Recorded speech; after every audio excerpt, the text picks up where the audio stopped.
അപ്പം ഞങ്ങളുടെ 9 മാസത്തെ കാത്തിരിപ്പിന് വിരാമം ഇട്ടുകൊണ്ട് ഞങ്ങളുടെ കുഞ്ഞിപ്പെണ്ണിനെ സ്വീകരിക്കാൻ വേണ്ടി പോകുന്ന ദിവസമാണിത്. ഇന്നാണ് എനിക്ക് അപ്പോയിൻമെൻറ്റ് പറഞ്ഞിരിക്കുന്നത് ഡെലിവറിക്ക് വേണ്ടിയിട്ട്.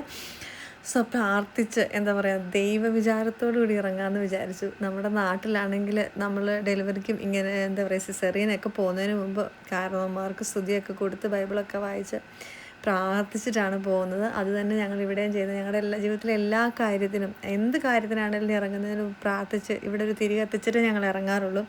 അപ്പം കിട്ടുന്ന ഒരു ആത്മവിശ്വാസവും ധൈര്യവും എന്നൊക്കെ പറയുന്നത് അത് പറഞ്ഞ് അറിയിക്കാൻ പറ്റത്തില്ല.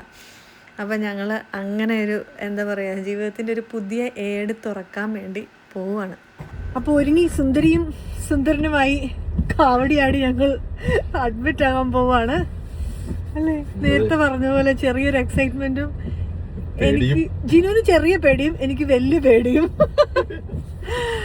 അപ്പൊ ഇപ്പൊ വയറ്റിനകത്ത് കിടന്ന് ഉറങ്ങുന്ന കുഞ്ഞാവേനെ കൈ പിടിച്ചോണ്ട് വരാൻ വേണ്ടി പോവാണ്. പ്രാർത്ഥിച്ച് എല്ലാവരും ഇറങ്ങിയല്ലേ. ഇനി ബാക്കി വിശേഷങ്ങൾ നോക്കാം പിന്നീടല്ലോ. ഞാൻ ഡെലിവറിയുടെ വ്ളോഗ് ഷൂട്ട് ചെയ്യുന്നുണ്ട്. അപ്പോൾ ചിലർ ചോദിക്കും ഇത് ലോകത്തിലെ ആദ്യത്തെ ഗർഭിണി അല്ലല്ലോ നിങ്ങളെന്ന്. കാരണം ചില വീഡിയോസിൻ്റെ ഇടയ്ക്ക് ഞാൻ കമൻറ്റ് കേട്ടിട്ടുണ്ട്, എൻ്റെ അല്ല വേറെ. അപ്പോൾ അതെന്നാന്നറിയാമോ, ഇതൊക്കെ ലൈഫിലുണ്ടാകുന്ന ഭയങ്കര ഒരു സന്തോഷകരമായ കാര്യങ്ങളാണ്. ഇതൊക്കെ നമുക്ക് വളരെ നോർമലായിട്ടും എടുക്കാം, വലിയ എക്സൈറ്റ്മെൻ്റ് ഒന്നുമില്ല, അതൊരു നോർമൽ പ്രോസസ്സായിട്ടും എടുക്കാം. ആ സെയിം ടൈമിൽ ഭയങ്കരമായിട്ട് എൻജോയ് ചെയ്ത് ഭയങ്കര ഹാപ്പി ആയിട്ട് നമുക്ക് ആ ഒരു 9 മാസം ഉണ്ടല്ലോ ഭയങ്കര മെമ്മറബിളാക്കി മാറ്റാം.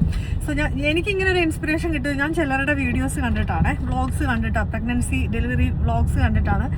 ഇത് ഇത്രയും വലിയൊരു മൊമെൻ്റ് ആണല്ലോ, നമുക്ക് ഇങ്ങനെ ആസ്വദിക്കാം അല്ലേ എന്ന് ആ ഒരു ചിന്തയിൽ നിന്നാണ് ഞാൻ വ്ളോഗ്സ് സ്റ്റാർട്ട് ചെയ്തത്. അപ്പം എൻ്റെ വ്ളോഗ് കണ്ടു കഴിയുമ്പം ബാക്കിയുള്ളവർക്കും എന്താ പറയുക പ്രഗ്നൻ്റ് ആകാൻ തോന്നുന്നല്ല, ഇങ്ങനെയും എൻജോയ് ചെയ്ത് നമ്മുടെ ലൈഫിലെ ഈ മൊമെൻ്റൊക്കെ നമുക്ക് ഇതാക്കാം എന്നൊരു ഇൻസ്പിറേഷൻ കൊടുക്കാൻ വേണ്ടിയിട്ടാണ്. പിന്നെ അതുപോലെ ഡെലിവറി വ്ളോഗ് ഷൂട്ട് ചെയ്യുന്നത് എന്താണെന്ന് വെച്ചാൽ എനിക്ക് ടുട്ടുവിനെ കാണിക്കണം, അതുപോലെ ഈ കുഞ്ഞിനെ കാണിച്ചു കൊടുക്കണം, എന്തുമാത്രം പെയിൻ അനുഭവിച്ചിട്ടാണ്, എന്തുമാത്രം നമ്മൾ സ്ട്രഗിൾ ചെയ്തിട്ടാണ് നമ്മുടെ അമ്മമാർ നമ്മളെ ഭൂമിയിലോട്ട് കൊണ്ടുവരുന്നതെന്നൊന്ന് കാണിക്കാൻ വേണ്ടിയാണ്. ഇപ്പം യൂട്യൂബിലും എവിടെ ഇൻ്റർനെറ്റിൽ ഇഷ്ടംപോലെ അവൈലബിൾ ആണ് ഡെലിവറി എങ്ങനെയാണെന്നൊക്കെ. പക്ഷെ നമ്മുടെ അമ്മ ഇത്രയും വേദനിച്ചിട്ടാണല്ലേ എനിക്ക് ജന്മം തന്നതെന്ന് കാണുമ്പോൾ ഉണ്ടല്ലോ അവർക്ക് നമ്മളോടുള്ള ഒരു അഫെക്ഷൻ കൂടും. ഇപ്പോഴത്തെ കാലഘട്ടത്തിൽ അത് വളരെ അത്യാവശ്യമാണ്. കാരണം ഇപ്പോൾ ചില സമയത്തൊക്കെ ഞാൻ കിടന്നിട്ടൊക്കെ എഴുന്നേൽക്കുമ്പോൾ എനിക്ക് ബാക്ക് പെയിൻ ഒക്കെ ഉണ്ട്. അപ്പോൾ ഞാൻ ഇങ്ങനെ വെക്കുമ്പോഴത്തേക്കും തൊട്ട് ഓടി വന്നിട്ട് പിടിക്കും, സഞ്ജുമ്മി അറിയോ ഓക്കെ എന്നൊക്കെ ചോദിച്ച് അവക്ക് മനസ്സിലായി തുടങ്ങി ഇത് അത്ര ഈസി ആയിട്ടുള്ള കാര്യമല്ല എന്ന്. സോ എല്ലാവരും അറിയണം നമ്മൾ എങ്ങനെയാണ്. കാരണം സുഖപ്രസവം അല്ല, പ്രസവം അത്ര സുഖകരമായ കാര്യമല്ല. നമ്മളെ ഒത്തിരി സ്ട്രഗിൾ ചെയ്തിട്ടാണ് നമ്മുടെ പേരൻസ് ഭൂമിയിലോട്ട് കൊണ്ടുവരുന്നത്. അപ്പോൾ അതറിയിക്കുന്നതിന് വേണ്ടിയിട്ട് ഞാൻ എൻ്റെ ഡെലിവറി വ്ളോഗ് എടുക്കുന്നുണ്ട്. അതുപോലെ തന്നെ പ്രഗ്നൻസിയുടെ ഓരോ സ്റ്റേജും എനിക്കും ഒരു മെമ്മറി ആയിട്ടുണ്ടാവണം, എൻ്റെ മക്കൾക്കും മെമ്മറി ആയിട്ടുണ്ടാവണം. പിന്നെ എന്താ പറയുക അതൊക്കെ കിടന്നോട്ടെ, അതിന് വേണ്ടിയിട്ട് എടുക്കുന്നതാണ്. അതല്ലാതെ ലോകത്തിലെ ആദ്യത്തെയും അവസാനത്തെയും ഗർഭിണിയായിട്ടോ വേറെ ആർക്കും സംഭവിക്കാത്ത കാര്യമായിട്ടോ അല്ല. ഇതൊക്കെ നമ്മുടെ ലൈഫിൽ ഉണ്ടാകുന്ന എന്ത് ചെറിയ കാര്യങ്ങളാണേലും എന്തുമാത്രം നമുക്ക് എൻജോയ് ചെയ്യാൻ പറ്റുമോ അത്രയും ചെയ്യുക. പിന്നെ എല്ലാവരുടെയും ലൈഫ് സെയിം വേവ് ലെങ്തിൽ പോകണമെന്നില്ല, ഒത്തിരി സ്ട്രഗിൾ ചെയ്യുന്നവരുണ്ട്. എന്നെ സംബന്ധിച്ചിടത്തോളം ഞാൻ ഭയങ്കര ലക്കിയാണ്. അത് ഞാൻ ദൈവത്തോടും ജിനുക്കുട്ടനോടും നന്ദി പറയുന്നു. എനിക്ക് ഭയങ്കര ഞാൻ ഭയങ്കര ഹാപ്പി ആയിരുന്നു. ഞാൻ അഹങ്കാരത്തിൽ പറയുമല്ല, വളരെ ഒരു ഗ്രേറ്റ്ഫുൾ ആയിട്ട് പറയുന്നതാണ്. സോ പിന്നെ ഇങ്ങനെ സപ്പോർട്ടില്ലെങ്കിലും നമുക്ക് നമ്മുടെ ജീവിതത്തിൽ കൊച്ചു കൊച്ചു സന്തോഷങ്ങൾ സന്തോഷകരമാക്കി നമുക്ക് മുന്നോട്ട് കൊണ്ടുപോകാൻ പറ്റും.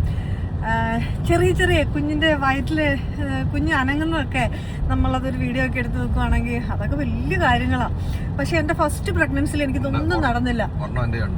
ഒറ്റ വീഡിയോ അല്ലേ, ടുട്ടു ഒരു പ്രാവശ്യം കണ്ട് അനങ്ങിയത്. കാരണം അന്നൊന്നും ഇങ്ങനെ ഒരു 10 years ബിഫോർ ആയിരുന്നു, അത്രയും ഒന്നും തോന്നിയില്ല. അതുപോലെ ഞാൻ എൻജോയ് ചെയ്യുകയോ ഒന്നും ചെയ്തിട്ടില്ല. അങ്ങ് പോയി ഡ്യൂട്ടിയൊക്കെ ചെയ്തു വന്നു, നോർമലായിട്ട് അങ്ങ് ഡെലിവറി ആയി.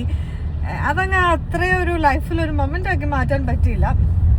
അതുകൊണ്ട് അതിന്റെ പലിശയുടെ കൂടെ തീർത്ത് ഇപ്രാവശ്യം അങ്ങ് മുതലാക്കുക. ഇനി ഏതാനും മണിക്കൂറുകൾക്കകം എന്റെ മുഖം ഇങ്ങനെയൊക്കെ തന്നെ ഇരിക്കുമോ എന്ന് എനിക്കൊരു സംശയം.